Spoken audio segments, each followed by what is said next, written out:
అసలు పీజీడీసీ అంటే ఏంటిదో ఈ వీడియోలో చూద్దామండి. Post graduation diploma computer applications. Post graduation అంటే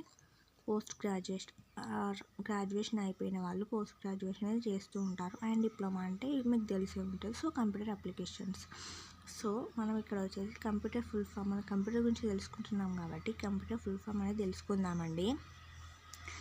సి అంటే కామన్లీ, ఓ అంటే ఆపరేటింగ్, ఎం అంటే మిషన్, పి అంటే పర్టికులర్లీ, యు అంటే యూజ్డ్ ఫర్, టి అంటే ట్రేడింగ్, ఈ అంటే ఎడ్యుకేషనల్ రీసెర్చ్ అండి. సి అంటే కామన్లీ అండి. మనం సిస్టంలో కామన్గా యూజ్ చేసే వర్డ్స్ అన్నట్టు.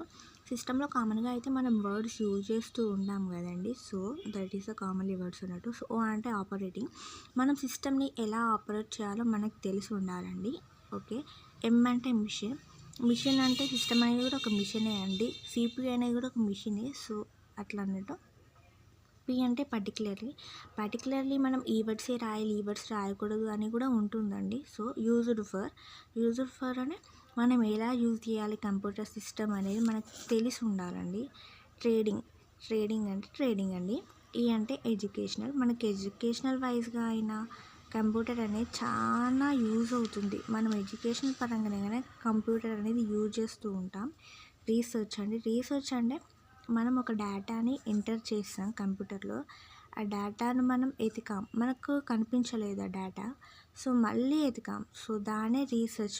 మరలా ఆ డేటాని మనం వెతకడాన్ని రీసెర్చ్ అని అంటామండి. So author of the computer Charles Babji.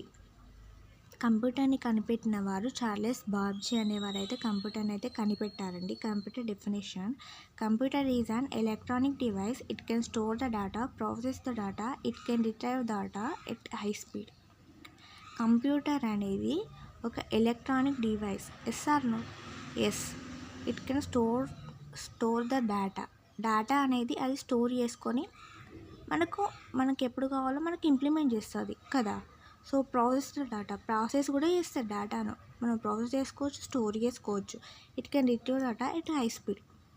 మనం ఎంత స్పీడ్తో అయితే మనం సిస్టమ్ టైప్ చేయగలుగుతామో అంత స్పీడ్తో అయితే మనం 5 generations of computer applications. First generation వచ్చేసి 1945లో అయితే స్టార్ట్ చేశారు అండ్ 1956లో అయితే ఎండ్ చేశారు. సెకండ్ జనరేషన్ వచ్చి 1956 to 1963. Third generation 1964 to 1971. Fourth generation వచ్చేసి 1971 to ప్రజెంట్ మనం యూజ్ చేస్తున్నాం. ఫిఫ్త్ జనరేషన్ టిల్ మనకు కంటిన్యూ అవుతుంది. ఇప్పుడు జనరేషన్ కంప్యూటర్స్ వచ్చేసరికి అయితే వెరీ లార్జ్ అండి. వెరీ లార్జ్ అంటే మన రూమ్లో సగం, ఇది ఒక రూమ్ అనుకోండి, రూమ్లో సగం అనేది కంప్యూటరే ఉండేది. అప్పుడు అంత పెద్దగా అయితే కంప్యూటర్ని అయితే తయారు చేశారండి. సో అది మనం ఒక గంట వాడంగానే హీట్ అనేది హై ఉండేదన్నమాట. ఫుల్ హీట్ ఉండేది. సెకండ్ జనరేషన్ కూడా సేమ్ అండి, ఈక్వల్, రెండు అంటే సేమ్ ఉండే అన్నమాట. లార్జ్ సైజులో అయితే అప్పుడు ఉండేవి, చాలా హీట్ ఉండేది అన్నమాట. అండ్ ఏంటంటే మనం ఒక డేటా ఎంటర్ చేయంగానే ఆ డేటా అనేది స్టోర్ చేసుకునేటివి కావన్నట్టు. స్టోర్ చేసుకున్నా కానీ మనం ఇంకొక డేటా ఎంటర్ చేయాలన్నా ఫస్ట్ డేటా ఎంటర్ చేసి డిలీట్ చేసి ఈ డేటా ఎంటర్ చేయాలి. సో అలా ఉండేవి కంప్యూటర్స్ అయితే. థర్డ్ జనరేషన్ వచ్చేసరికి కొంచెం స్మాల్, కొంచెం వీటికన్నా సగం ఉండేవి కదండి, కొంచెం తగ్గాయి అన్నమాట సైజ్ అయితే. ఇక ఫోర్త్ ఫిఫ్త్ వచ్చేసరికి అయితే మనం ల్యాప్టాప్స్ వచ్చాయి. ఇప్పుడు కంప్యూటర్కి సిపియు ఉంటుంది, మౌస్ ఉంటుంది, టూ బటన్స్ అయితే మనకు చిన్నగా మనం ఎక్కడికైనా క్యారీ చేసుకునేలాగా ల్యాప్టాప్ అయితే క్రియేట్ చేశారండి. ఫిఫ్త్ జనరేషన్స్ అయితే ఇప్పుడు మనం స్టిల్ యూజ్ చేస్తున్నామండి. కంప్యూటర్స్ అయినా ల్యాప్టాప్స్ అయినా మనం క్యారీ చేయడానికి ఈజీగా ఉంటుంది. One place to another place అయితే మనం క్యారీ చేస్తున్నాం కదా ల్యాప్టాప్స్. ఆ ఫిఫ్త్ జనరేషన్లో అయితే ల్యాప్టాప్స్ అయితే అలా తయారు చేశారండి. Block diagram of the computer. అసలు block diagram of the computer అంటే ఏంటిదో చూద్దాం. ఇన్పుట్ డివైజెస్ అంటే మనము కంప్యూటర్లో కొంత డేటానైతే, ఓకే వీడియో క్లారిటీ ఉందా అండి? ఓకే. కంప్యూటర్లో మనం ఒక డేటా అయితే ఎంటర్ చేస్తున్నామండి. ఒక నేమ్ అయితే ఎంటర్ చేస్తున్నాను నేను. ఇక్కడ వచ్చేసి ఒక పేరు రాస్తా, సాయి అని రాస్తున్నా అండి. 1, 2, 3 ఇదొక డేటా అండి. పేరు అనేది ఒక డేటా. మనమైతే ఇన్పుట్ డివైజెస్ అయితే ఇన్పుట్ అయితే ఇచ్చేసాం. ఒక పేరు ఇవ్వడాన్ని మనమైతే ఒక ఇన్పుట్ డేటా అయితే ఇచ్చేసాం కంప్యూటర్కి. సో ఆర్థమెటిక్ లాజికల్ యూనిట్స్ ఇందులో కొన్ని టైప్స్ అండి. ఇన్పుట్లో కొన్ని ఆర్థమెటిక్ లాజికల్ యూనిట్ అంటే ఆర్థమెటిక్ అంటే ఏం లేదండి. ప్లస్ మైనస్ మల్టిప్లికేషన్ డివిజన్ మన కంప్యూటర్లో మల్టిప్లికేషన్ డివిజన్ ప్లస్ మైనస్ అనేది యూజ్ చేస్తూ ఉంటాం మనం నార్మల్గా. సో ఆర్థమెటిక్గా లాజికల్గా యూనిట్ అన్నట్టు.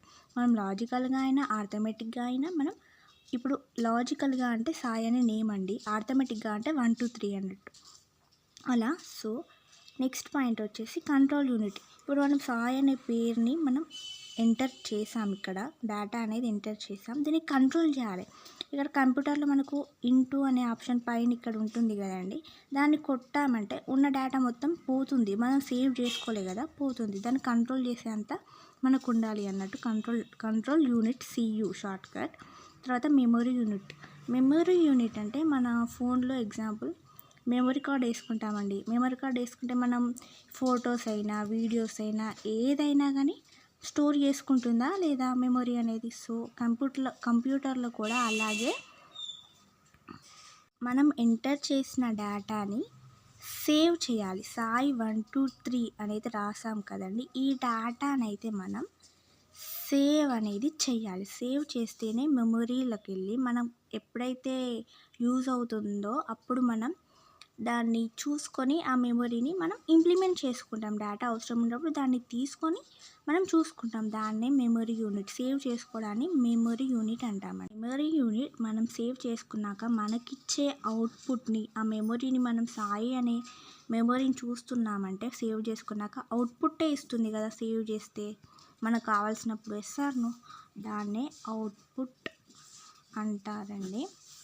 సో ఇన్పుట్కి కొన్ని ఎగ్జాంపుల్స్